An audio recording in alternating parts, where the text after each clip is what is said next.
Hello and welcome to Easy Gluten Free.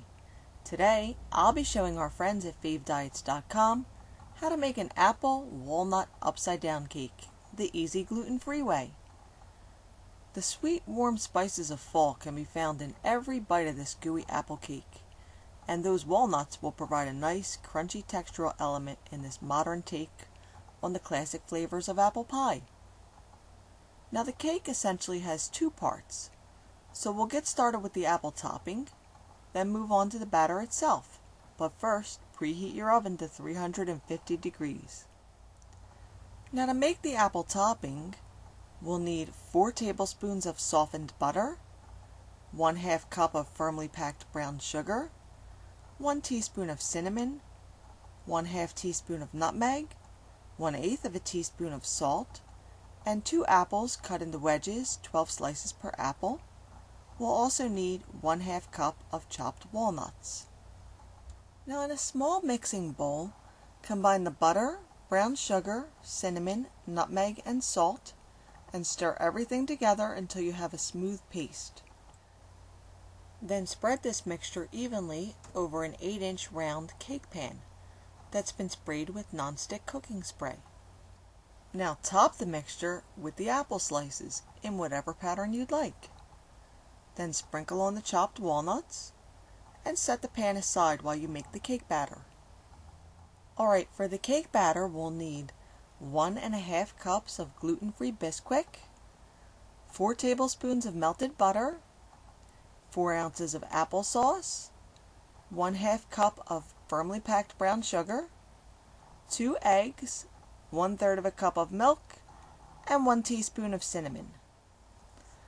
Alright, in a large mixing bowl, whisk together the melted butter, milk, applesauce, eggs, brown sugar, and cinnamon until everything is well combined.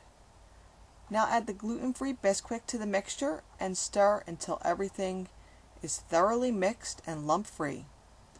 You'll notice that the batter has a much denser consistency than most cake batters. Pour the batter over the apples. Actually, you might even have to spoon the batter over the apples because it's pretty thick.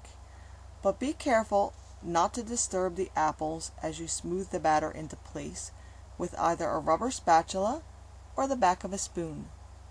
Now bake the cake on the middle rack of your oven, preheated at 350 degrees, for between 40 to 45 minutes, or until a toothpick inserted, or in this case, a wooden skewer, comes out clean. When the cake comes out of the oven, wait 5 minutes, then invert it onto your serving dish. When I did this, one of the apples got left behind in the pan. It's not a big deal. Just carefully place it back where it belongs, and your cake will be ready for its close-up. Now I like to let the cake cool down for a few hours before serving, just to ensure that it's well set and doesn't fall apart. And here's the first slice. I'm keeping it simple today. But if you've got some calories to spare in your budget, feel free to add some ice cream. Now here's that same slice posed in a shamelessly ridiculous still life. Alright guys, I hope you'll give this recipe a try. And if you'd like to see the recipe in print, you could always visit my blog.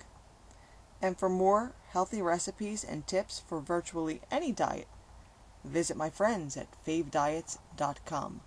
See you again soon. Thank you.